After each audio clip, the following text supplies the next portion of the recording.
Puttu's kitchen la inniki Kerala special kola puttu eppadi pandradhunu paakalam. Adukku first நம்ம பச்சரிசி மாவு எடுத்துக்கணும். ஒரு பவுல் எடுத்துர்க்கேன். நான் இன்னைக்கு 2 டம்ளர் பச்சரிசி மாவு எடுத்துக்கறேன். இது ஃபர்ஸ்ட் சலிச்சுக்கலாம்.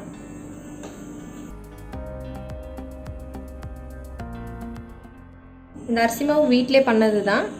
நீங்க கொலா புட்டுக்கு இடியாப்பம் மாவு அந்த மாதிரி ஏதாவது எடுத்துக்கிற கடையில விக்கிற மாவு கூட எடுத்துக்கலாம். இது நான் இன்னைக்கு வீட்ல பண்ணத எடுத்துர்க்கேன். இது வந்து பச்சரிசியை நல்லா கழுவிட்டு காய வச்சு ரொம்ப காயறதுக்கு முன்னாடி கொஞ்சம் ஈரப்பதம் இருக்க மாதிரி இருக்கும்போது அரைச்சது. அது ரொம்ப ட்ரையா அரைச்சிக்க கூடாதுன்றனால ஃபேன் காத்துலயோ இல்ல இந்த மாதிரி ஆற வச்சு நம்ம அரைச்சுக்கணும். இப்போ இது ஒரு மூடி தேங்காய் பூ. இத நல்லா ஒயிட்டா இருக்க மாதிரி பூ மட்டும் நல்லா துருவி எடுத்துக்கோங்க. இப்போ மாவு ரெடி பண்ணிடலாம். இப்போ நம்ம அரிசி மாவை நல்லா வறுத்துக்கணும். அதுக்கு ஃபர்ஸ்ட் ஒரு கடாய் வச்சிருக்கேன். மாவு சேர்த்துடலாம். சிம்ல வச்சு சும்மா 2 நிமிஷம் நீங்க சூடு மாதிரி பண்ணிக்கிட்டா போதும். ரொம்ப வறுக்க வேண்டாம். இப்போ 2 நிமிஷம் ஆயிருச்சு. நம்ம அடுப்பு ஆஃப் பண்ணிடலாம். இப்போ வறுத்த மாவை ஒரு பவுலுக்கு மாற்றிக்கிட்டோம். இந்த மாவுக்கு தேவையான அளவு உப்பு. இது ஃபர்ஸ்ட் நல்லா கலந்து விட்டுடலாம். இப்போ ஒரு கிளாஸில் நான் ஒரு வார்ம் வாட்டர் எடுத்துக்கேன். ரொம்ப சூடாக தண்ணி இல்லை, சும்மா வெது வெதுன்னு இருக்க மாதிரி தண்ணி எடுத்துக்கோங்க. இது வந்து நம்ம எப்பயும் பிசைகிற மாதிரி பிசையாமல் லைட்டாக தண்ணி தெளித்து உதிரி உதிரியாக பிசைஞ்சிக்கணும்.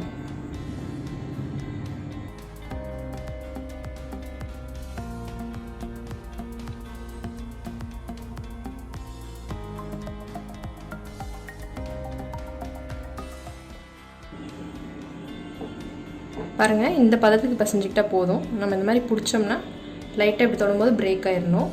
இந்த மாதிரி உடஞ்சி உதிரி உதிரியாக போடணும். அந்த மாதிரி இருக்கணும் நமக்கு. ரொம்ப அப்படியே பிடிச்சி வைக்கிற மாதிரி பிசைஞ்சிக்க வேண்டாம்.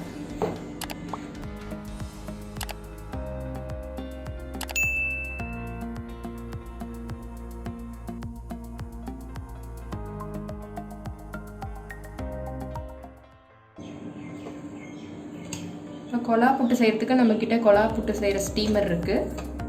இது பார்த்திங்கன்னா இப்போ இது உள்ளே நம்ம ஸ்டீம் பண்ணுறதுக்கு மாதிரி ஒரு பிளேட் இருக்குது பாருங்கள், ஓட்டோட்டையாக. இதுக்குள்ளே தான் நம்ம கொலா புட்டு மாவு போட்டு ஃபில் பண்ணி இதை மூடி இதை வச்சு வேக வைக்கணும். இப்போ ஃபஸ்ட்டு தண்ணி ஊற்றி இது கொதிக்கிட்டோம். இதுக்கு தண்ணி ரொம்ப ஃபில் பண்ணிவிட வேண்டாம். கீழே இருக்க அந்த இதுக்கு இவ்வளோ அளவுக்கு நீங்கள் தண்ணி ஊற்றினா போதும். ஒரு 1.5 டம்ளர் அந்த அளவுக்கு வரும். இந்த அளவுக்கு ஊற்றுனீங்கன்னா போதும். இப்போ இது தண்ணி கொதிக்கிட்டோம். இப்போ இதுக்குள்ளே மாவு ஃபில் பண்ணுறதுக்கு பார்த்திங்கன்னா ஃபஸ்ட்டு ஒரு ஸ்பூன் அளவுக்கு தேங்காய் துருவுனது இது உள்ளே சேர்த்துக்கலாம். இப்போ அரிசி மாவு இது கூட 2 ஸ்பூன் 3 ஸ்பூன் சேர்த்துக்கலாம். இப்போ திரும்பவும் ஒரு ஸ்பூன் அளவுக்கு தேங்காய் பூ. இப்போ திரும்ப 2 ஸ்பூன் அளவுக்கு அரிசி மாவு. அதே மாதிரி ஒரு ஸ்பூன் அளவுக்கு தேங்காய் பூ. திரும்ப அரிசி மாவு. இது மாதிரி இது ஃபுல்லாக ஃபில் ஆகிற அளவுக்கு மாற்றி மாற்றி தேங்காய் பூ அரிசி மாவு ரெண்டும் ஃபில் பண்ணிக்கணும்.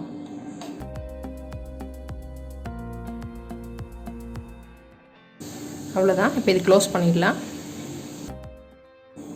இப்போ தண்ணி நல்லா கொதிச்சிருச்சு. நம்ம இது மேலே வச்சு இப்போ இது ஒரு 6லேருந்து 7 நிமிஷம் அளவுக்கு வேக வச்சா போதும். இப்போ இது வேகட்டும். இப்போ இது ஒரு 7 நிமிஷம் ஆயிடுச்சு.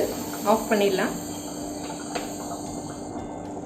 இது ஓப்பன் பண்ணி பார்த்தலாம்.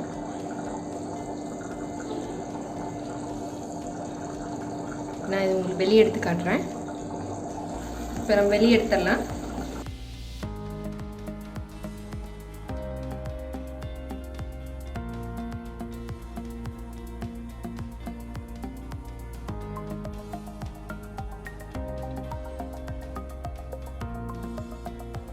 பாருங்கள், சூப்பரான கொலா புட்டு ரெடி ஆயிடுச்சு.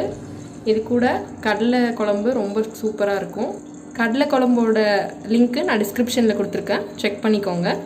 நீங்களும் இந்த கொலா புட்டை ட்ரை பண்ணி பாருங்கள். ட்ரை பண்ணி பார்த்துட்டு எனக்கு கமெண்ட்டில் சொல்லுங்கள். தேங்க்யூ. இந்த வீடியோ யூஸ்ஃபுல்லாக இருக்கும் நம்புகிறேன். தொடர்ந்து நம்ம சேனலை சப்போர்ட் பண்ணுங்கள். உங்கள் டவுட்ஸை கமெண்ட்டில் கேளுங்க. டுட்டூஸ் கிச்சனை லைக் பண்ணுங்கள், ஃப்ரெண்ட்ஸ் அண்ட் ஃபேமிலிக்கு ஷேர் பண்ணுங்கள். அப்படியே சப்ஸ்கிரைப் பண்ணிக்கோங்க.